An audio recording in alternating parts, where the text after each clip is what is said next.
100 electric bus നമ്മുടെ തൃശ്ശൂരിന് തരുവാനായിട്ട് കേന്ദ്രം ഉദ്ദേശിക്കുന്നുണ്ട്. അതിലൊരു 25 എണ്ണം പുതുക്കാട് ഡെപ്പോയ്ക്ക് കൊടുക്കണം. കാരണം അതിനൊരു പ്രധാന കാരണം, തൃശ്ശൂർ ഞാനൊരു പരിപാടിക്ക് പോയി, ഒരു ബാങ്കിൻ്റെ ഒരു ഡെഡിക്കേഷന് പോയതാണ്. 1 മണിക്കൂറിനുള്ള 4 തവണ കറണ്ട് പോയി.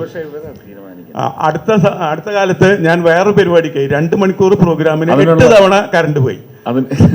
അതേസമയം പുതുക്കാട് അൺഇന്റർപ്രറ്റഡ് കറണ്ട് കിട്ടുന്ന സ്ഥലമാണ് പുതുക്കാട്. അപ്പൊ അതുകൊണ്ട് ഏറ്റവും നന്നായിട്ട് പ്രവർത്തിക്കാവുന്ന സ്ഥലം പുതുക്കാടാണ്. ഞാൻ മനസ്സിലാക്കുന്നു.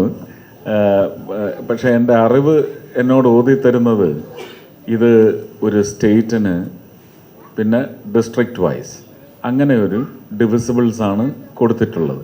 അതിനപ്പുറം പുതുക്കാടിന് കൊടുക്കണോ ഇരിഞ്ഞാലക്കുടയ്ക്ക് കൊടുക്കണോ എന്നുള്ളത് കേന്ദ്ര സംവിധാനത്തിന് അതിനുള്ള അധികാരമില്ല എന്നാണ് ഞാൻ മനസ്സിലാക്കുന്നത്. അത് സ്റ്റേറ്റ് തന്നെയാണ് ചെയ്യുന്നത്.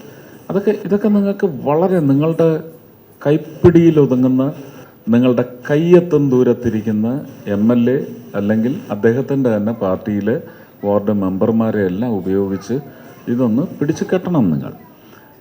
അങ്ങനെ 25 എണ്ണം 100-ൽ നിന്ന് പുതുക്കാട് മാത്രം വരണമെന്ന് പറഞ്ഞാൽ ബാക്കി പിന്നെ 6 മണ്ഡലങ്ങൾക്ക് 75 ബസ് വെച്ച് അവരെല്ലാം 20-25 വേണമെന്ന് പറഞ്ഞാൽ എന്ത് ചെയ്യുന്നൊന്നും എനിക്കറിയത്തില്ല. അത് ഒരു സ്റ്റേറ്റിൻ്റെ മാനേജ്മെൻറ്റിലാണ് പോകുന്നത്. എനിക്ക് തോന്നുന്നു അതിനകത്ത് ഒരു പാസഞ്ചർ ഇൻഫ്ലക്സ് വെച്ചാണ് അവർ മീറ്റർ ചെയ്യുന്നത്. അത് അവർ കൃത്യമായിട്ട് ചെയ്യും എന്നാണ് ഞാൻ വിചാരിക്കുന്നത്. അപ്പോൾ 25 എണ്ണം വേണം എന്നുള്ളതല്ല, ആ 10 എണ്ണമാണ് കിട്ടുന്നതെങ്കിൽ ആ 10 എണ്ണം നശിക്കാതെ ആരോഗ്യപൂർണമായിട്ട് നല്ല ഫുൾ ബസ്സായിട്ട് യാത്ര നടത്തുന്ന തരത്തിൽ നിങ്ങൾ അതിൻ്റെ ഉപഭോക്താക്കൾ അതിനെ പരിപോഷിപ്പിക്കൂ എന്നേ എനിക്ക് പറയാൻ പറ്റുള്ളൂ.